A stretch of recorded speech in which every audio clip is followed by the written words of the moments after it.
Lin moved between the kitchen and bedroom, arranging another temporary sleeping space and checking whether Kathy had enough blankets and warm clothes.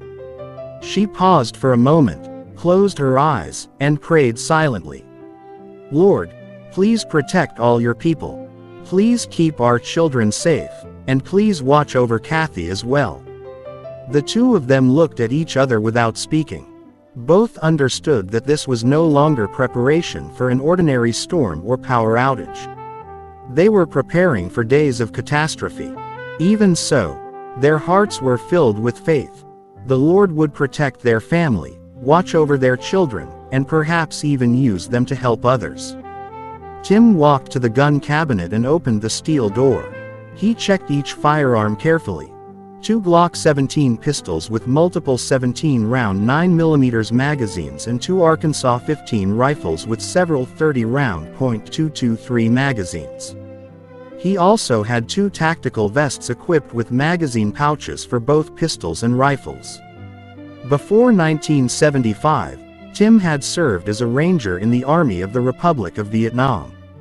He was familiar with firearms and had always enjoyed hunting. When he came to the United States as a refugee, despite the hardships of starting over, he still saved money to purchase firearms. Even so, he rarely hunted in America, only visiting shooting ranges occasionally. Later, after returning to the Lord and dedicating himself to ministry, he gradually stopped going to the range. Only when Hong and Thien Lac were old enough did he bring them to practice shooting so they would know how to defend themselves.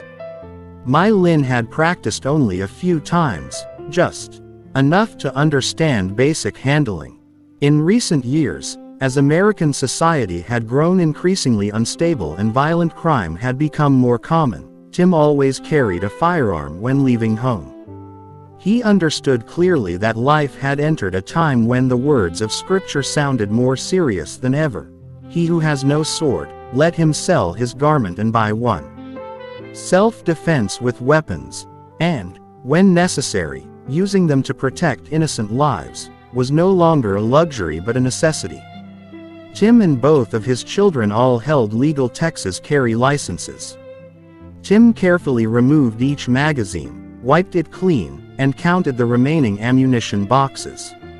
In the coming days, every round could determine the survival of the family, or become the means to save another person's life. Quietly he said to himself, "The Lord has given me wisdom and capable hands to prepare. I must not waste this grace."